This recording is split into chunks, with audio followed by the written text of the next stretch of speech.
Pastor Salomão da Paz.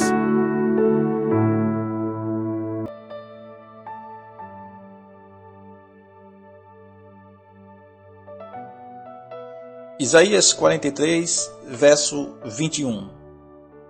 Este povo que formei para mim, para que me desse louvor. Somente até aí, irmãos.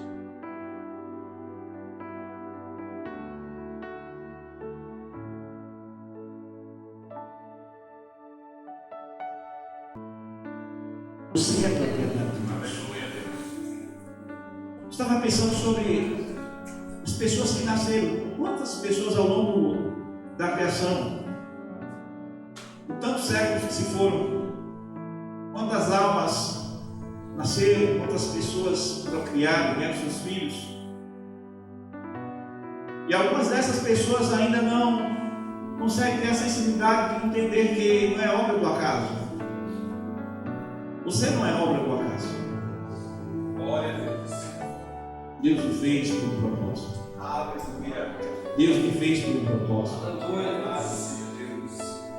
Mas nós precisamos vivermos por propósito. O Senhor está querendo revelar nesse texto uma expectativa diante da sua criação. Ele diz: este povo que eu formei para mim. Você é propriedade exclusiva de Deus. Glória a Deus. Só que muitas das vezes, irmãos, nós somos levados a pensarmos que Deus não está vendo e que Deus não está preocupado com aquilo que está acontecendo conosco. Isso é uma mentira do diabo.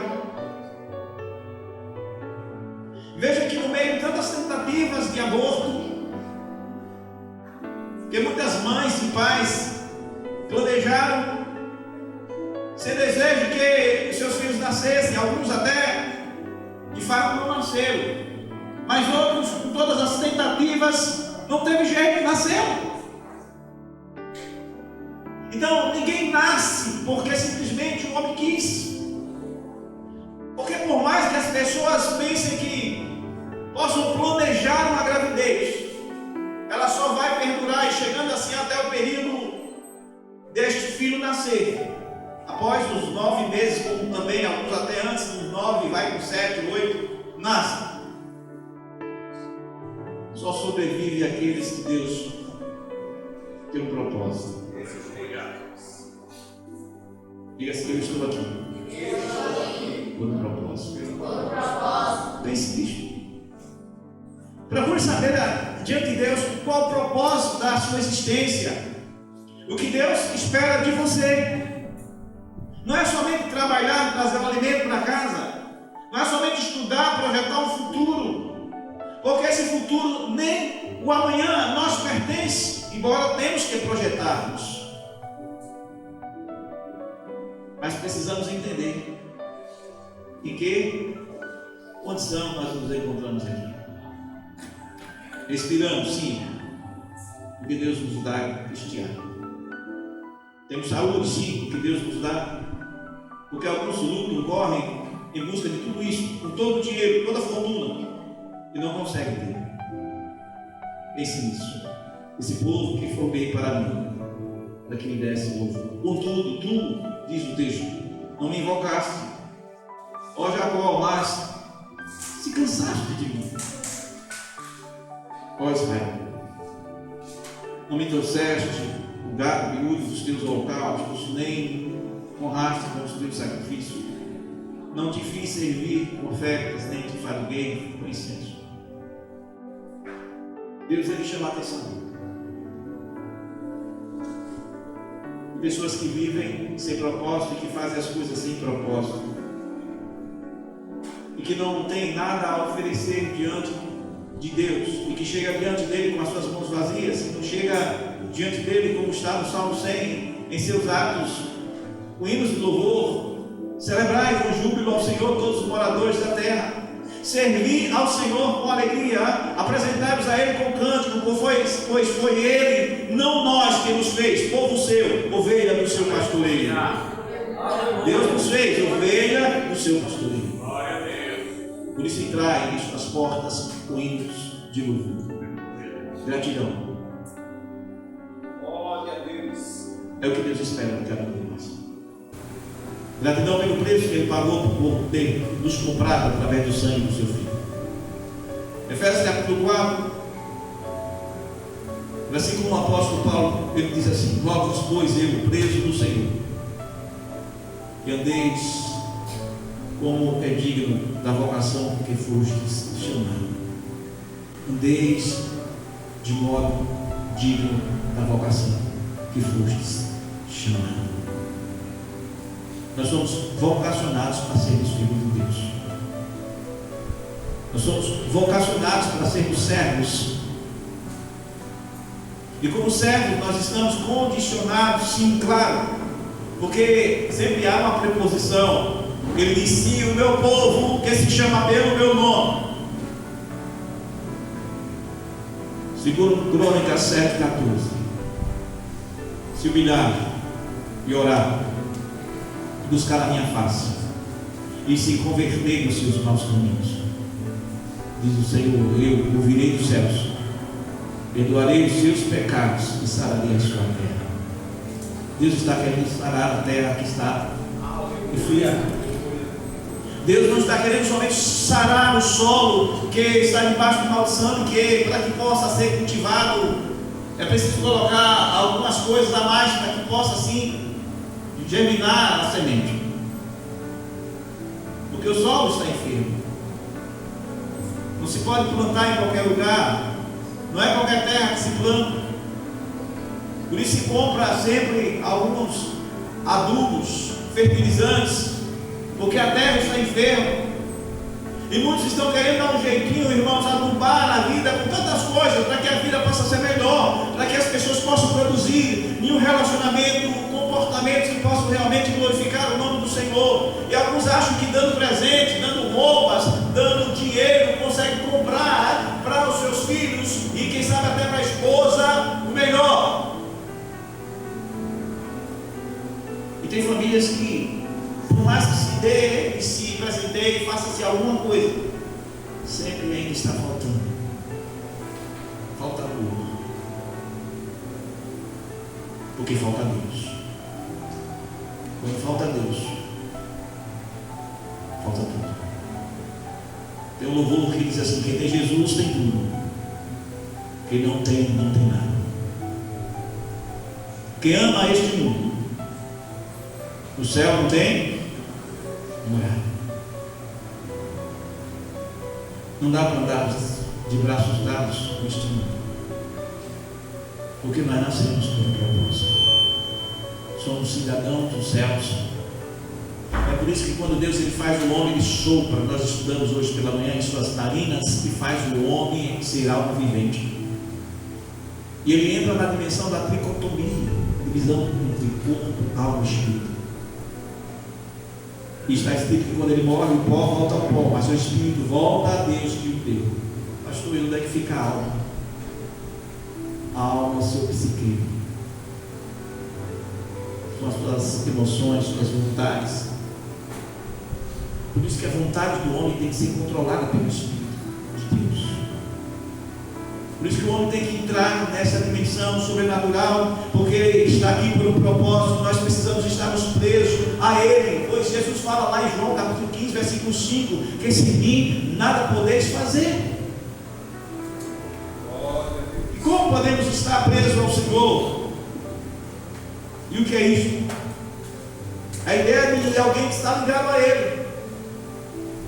Quando nós estamos ligados a Ele, nós começamos a falar como Ele, nós começamos a andar como Ele, as nossas ações passam a ser controladas por Ele.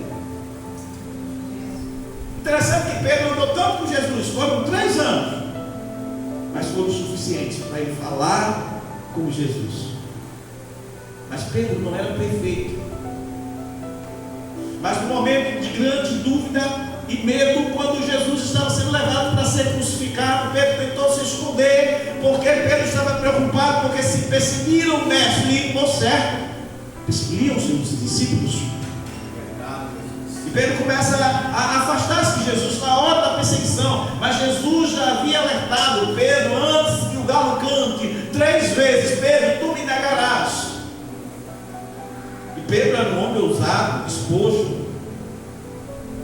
Até o momento que foi tentarem pegar Jesus para levar os soldados romanos, quando chegam para Jesus, ali que Jesus se apresenta, Pedro ele puxa a espada e, para defender o mestre, ele lança a espada sobre o soldado mau, e corta a sua orelha. Eu sempre costumo dizer, Pedro não queria cortar a orelha. Quem sabe ele queria cortar o pescoço. Ele estava com tanta disposição para defender o mestre naquela hora. E o soldado, quem sabe, fez assim e pegou a orelha. E Jesus pega a orelha e coloca no lugar. Eita, glória. E ao colocar a orelha no lugar, ele disse: Pedro, você não sabe que se eu quiser, eu vou pedir ao Pai aqui milhões e milhões de anjos. É para esta hora que eu vim. E Jesus vai e entrega-se. Mas mais na frente, o homem que estava disposto a lutar diante de uma guarda pretoriana, ele se acovarda diante de uma mulher. Quando Jesus estava sendo levado, ele ficou seguindo de longe Jesus. Quem sabe Jesus não está sendo levado para ser crucificado hoje, mas tem pessoas que estão seguindo Jesus de longe. Estão negando Jesus por uma mulher, estão negando Jesus por um filho, estão negando Jesus pelo esposo, estão negando Jesus por um trabalho, estão negando Jesus pelas filosofias vãs. Mas Pedro, quando estava ali, aquele Pedro ousado que encarou os soldados quando ia prender Jesus, agora diante de uma mulher, ele negou Jesus. E aquela mulher falou: tu és um deles. Pedro disse: não, eu não conheço esse homem. E por mais uma vez Pedro estava andando, e aquela mulher insistindo e acompanhando e observando, e disse: mas tu falas como um deles. Eita, Jesus. Não tem como esconder-se. Quando nós andamos com Jesus, nós começamos a ficarmos impregnados com Jesus, porque ainda que sejamos fracos, mas nós estamos refletindo Jesus, mesmo com as nossas fraquezas. Mas pastor, por que Deus permite isso? Para que a gente perceba que ainda que estejamos fracos, ainda há tempo de corrermos para os braços dele, porque nós cremos nele, sabemos que não há outro lugar para nós nos refugiarmos, é somente nele. Porque ele mesmo disse: este povo que eu formei para me dar louvor. E ele mesmo disse: olha, você está cansado das minhas festas, você está assim andando cansado, você não está trazendo para mim o melhor, você está trazendo para mim o gado miúdo, e eles têm vindo, mas não têm me honrado. Ou seja, o seu sacrifício, a sua oferta, você quem sabe tem mandado alguém levar ao altar, mas você não tem honrado ao Senhor com a melhor oferta que é a sua vida. Pessoas que não vêm à igreja e dizem: vou mandar o dízimo, vou mandar minha oferta. Mas a maior oferta é a sua vida. Aleluia. Nós precisamos estarmos presos, andar de forma digna da vocação. Paulo fala: rogo-vos, pois eu, preso no Senhor. Por que Paulo estava preso? Porque o apóstolo Paulo ele estava tão assumido da responsabilidade que ele tinha, pois anteriormente ele havia negado ao Senhor, perseguido pela ignorância, porque ele não tinha entendimento. Ele perseguia o Senhor, perseguia a igreja, até a experiência que ele teve no caminho de Damasco, quando o Senhor aparece a ele, e naquele momento que ele ia para perseguir o povo de Deus sobre o seu cavalo, juntamente com a guarda romana. Ali o Senhor aparece a ele, o cavalo se assusta, ele cai do cavalo e ele ouve uma voz dizendo: Saulo, Saulo, por que me persegues? E aí o Senhor diz a ele, diante de uma pergunta que ele faz: quem és tu, Senhor? E Jesus aparecendo a ele diz: eu sou Jesus, aquele que tu persegues. Eita, glória. Paulo tem um encontro com Jesus. Aleluia. Andar de forma digna da vocação significa reconhecer viver como cidadão do céu, a vocação como eleito por Deus para a salvação. Nós estamos andando conforme aquilo que Ele diz na sua palavra, e estamos andando conforme a nossa vocação, é andarmos também em humildade. Não somos os melhores, somos os menores, quem sabe, da casa. Não temos por que achar que com todo conhecimento intelectual ou mesmo emprego que possa nos dar a melhor renda possível, nos fará melhor que ninguém, seguro da salvação, se não estivermos realmente vivendo um evangelho que condiz com a sua palavra. E a humildade é um dos princípios para quem realmente está andando com Ele. Humildade vem do latim humilhatis, é estarmos andando com Ele. E nós temos que descermos humilhatis, ou humilhatas, perdão. Nós estamos andando de uma maneira que agrada a Ele, porque Ele foi humilde, e Ele diz isso. Mateus 11, versículo 28, Ele faz um convite, Ele diz: olha, vinde a mim, vocês que estão cansados e sobrecarregados, eu vos aliviarei. Tomai sobre vós o meu jugo, porque o meu jugo é suave, o meu fardo é leve. Porque eu sou manso e humilde de coração, e encontrareis descanso para as vossas almas. Não tem outro em que possamos nos agarrar para encontrarmos descanso. Não tem outro em que possamos estarmos firmados, para que possamos entender realmente o plano em que Ele tem estabelecido, para que possamos viver uma vida com propósito. Temos que perguntar a Ele: Senhor, por que é que eu estou aqui? O que eu preciso fazer diante daquilo que o Senhor tem delegado para a minha vida? Porque minha vida passou a ser uma rotina. Eu levanto pela manhã, eu tomo meu banho, eu faço a higienização, vou, me alimento, e parece que o dia passa tão rápido. Quando eu chego já é a noite, Senhor, e os dias estão passando, meus cabelos, quem sabe, já começam a embranquecer, a minha força já começa a diminuir. Parece que foi ontem que eu nasci, Jesus, mas os anos se passaram. Você percebe?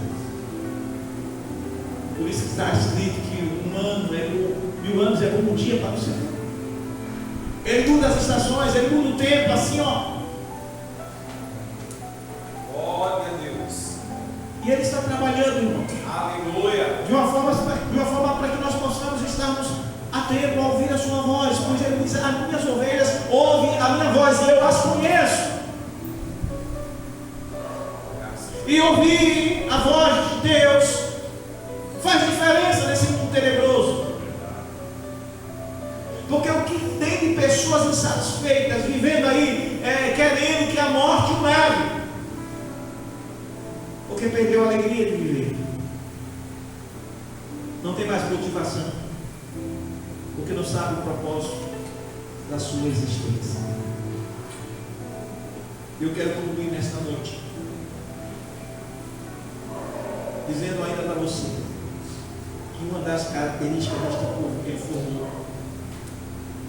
que deve ser produzida em nós, além da humildade, é a mansidão. Ah, pastor, mas eu estou certo. Quando eu estou certo, eu vou até debaixo d'água, né?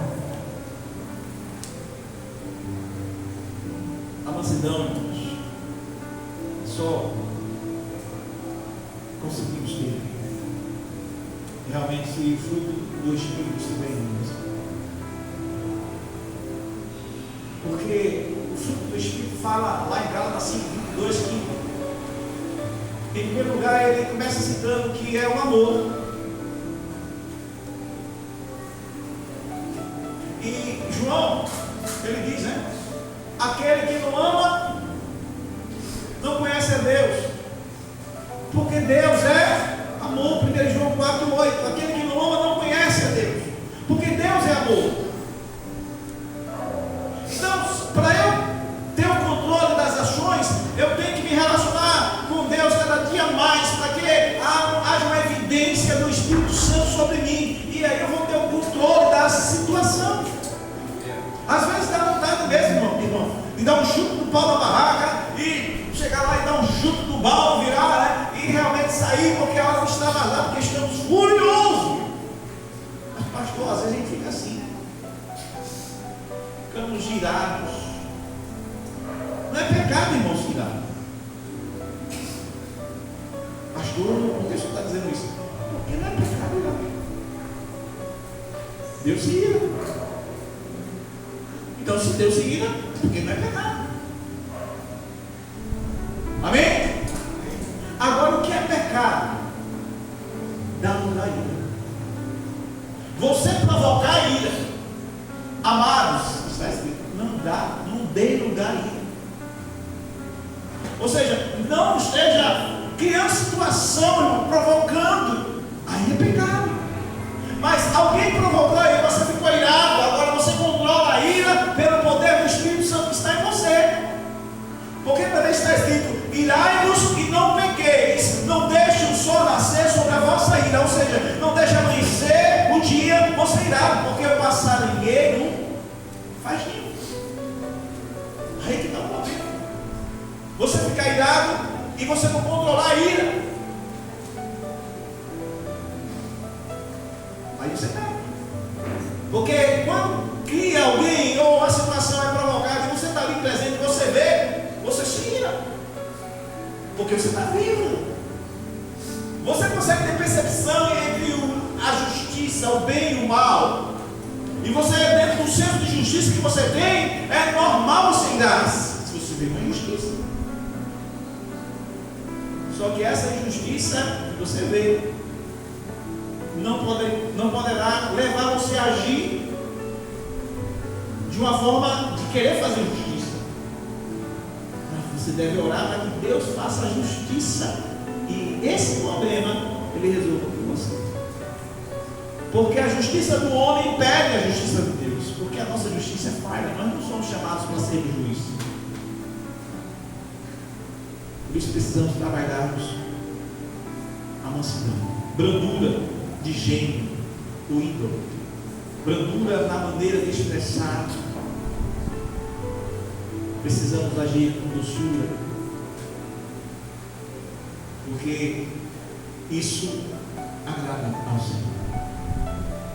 Longanimidade, virtude de suportar com firmeza contrariedades em benefício do outro. Você está vendo o problema, mas você vai estar suportando e resolvendo com firmeza. Você é autoridade, você tem a palavra. A igreja do Senhor é a coluna da verdade, e você tem que confrontar com a verdade.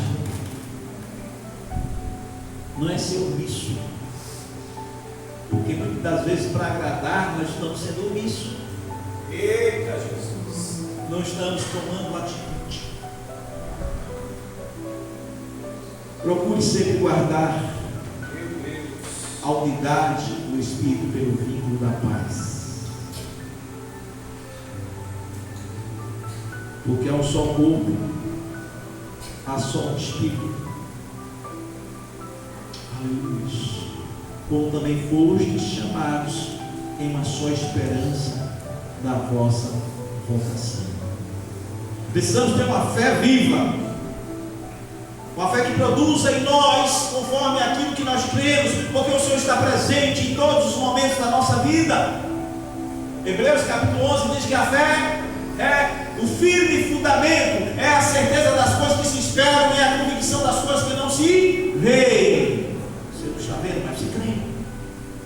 Você está fundamentado naquilo que o Senhor falou. E o Senhor falou: este povo que eu formei para que me desse louvor. E você louvar o Senhor nos tempos difíceis, irmãos, não é fácil. O louvor que diz assim: na alegria ou na dor, louvarei ao Senhor. É fácil você louvar na hora que tudo está dando errado? Paulo e Silas estavam louvando enquanto estavam presos, e o milagre aconteceu. Aleluia! As cadeias foram rompidas. Deus tirou eles dali. Não permita, irmãos, que o diabo tire de você a alegria. Adore o Senhor, sirva ao Senhor, pois Ele está conosco todo o tempo. Para finalizarmos, Versículo 11 ele diz: eu sou o Senhor, e fora de mim não há Salvador.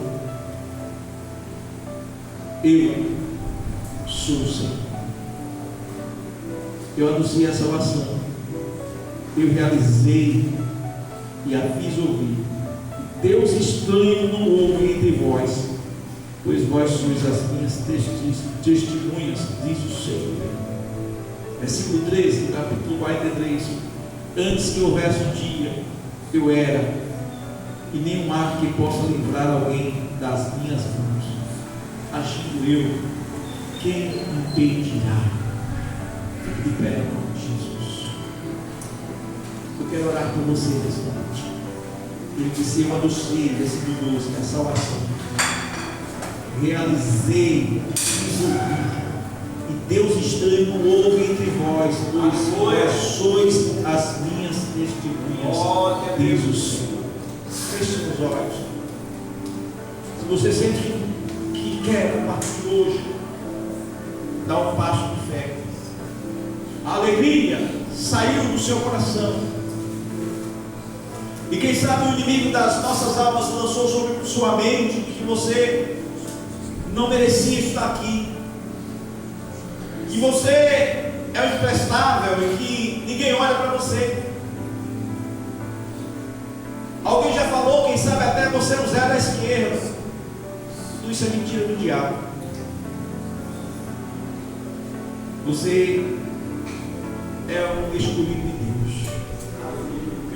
Ele diz: este povo que eu formei para que me desse louvor, e entre este povo ele viu você. Ele te escolheu. Você poderia não ter nascido, mas você nasceu porque é uma obra de Deus. Aleluia. E você quer nessa noite de hoje jogar por terra todas essas setas que foram lançadas sobre a sua vida. Você quer ter a sua alegria de volta. Davi, certa vez, ele estava tão triste, e ele disse assim: Senhor, torna a dar a alegria da salvação. Quem sabe você perdeu a alegria da salvação. Você está vivendo sem alegria, e você quer a sua alegria de volta. Vem aqui, eu quero orar por você.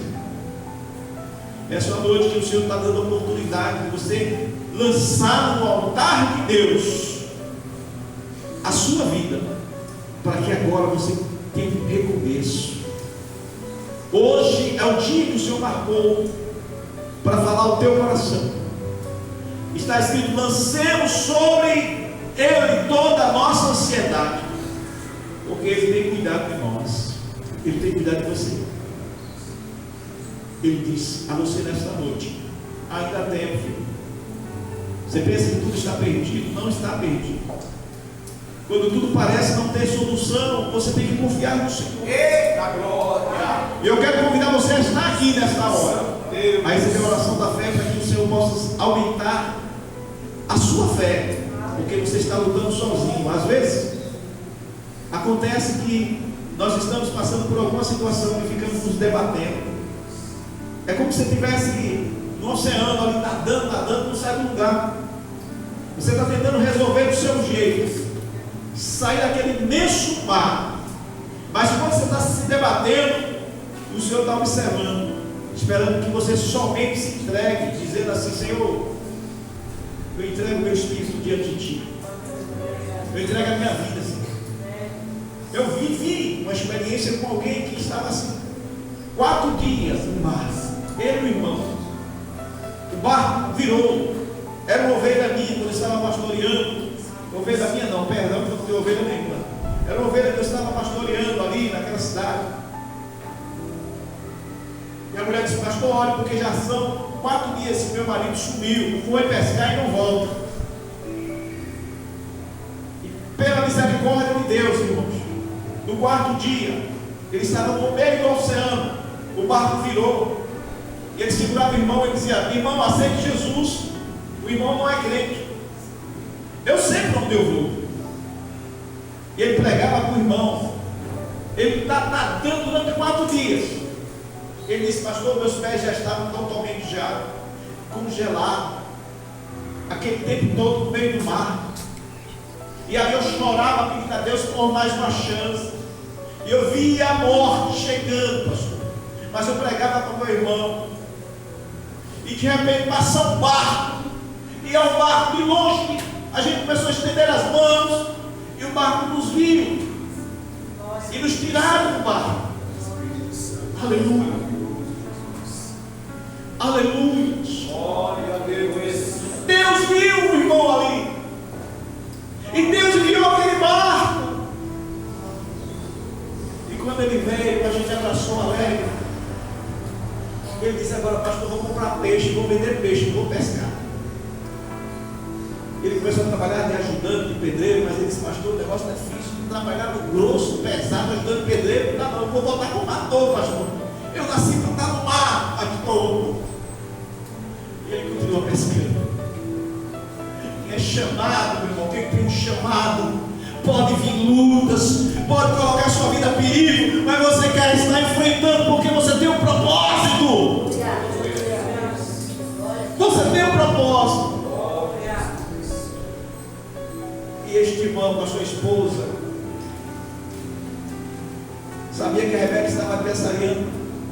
A família vieram para cá e disse: pastor, a gente vai fazer festa de Rebeca. Compraram tudo. Não se preocupe que estamos fazendo aniversário de Rebeca. E a mulher trabalha com bolo, com essas coisas, comprou tudo e fez um aniversário.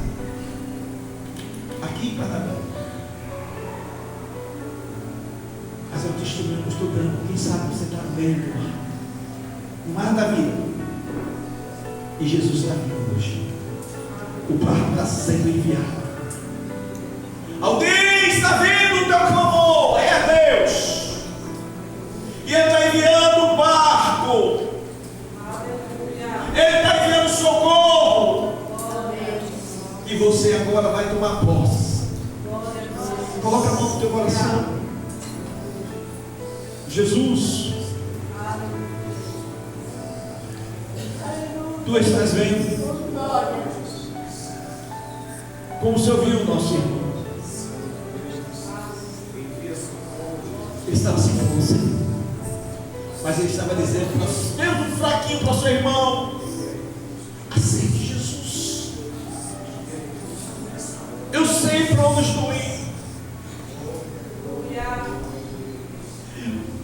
Pai, os teus filhos que vieram aqui na frente estão dizendo: Senhor, eu sei que as lutas não estão fáceis, o mar está bravio, mas eu quero confiar tão somente nos teus cuidados, eu quero confiar na tua promessa, eu quero crer, Senhor, que o Senhor está enviando socorro, porque tu és o socorro bem presente na angústia. Davi disse: eleva meus olhos para o monte, da onde me virá o socorro? O meu socorro vem do Senhor que fez os céus e a terra. E aí estão, Senhor, os teus filhos, que creem que o Senhor formaste por propósito, que creem, Senhor Deus, que tu está aqui por acaso, mas está dizendo: Senhor, mesmo fraco, mesmo sem força, Senhor, mas eu estou aqui querendo receber de ti forças para poder lutar em meio a todas essas adversidades.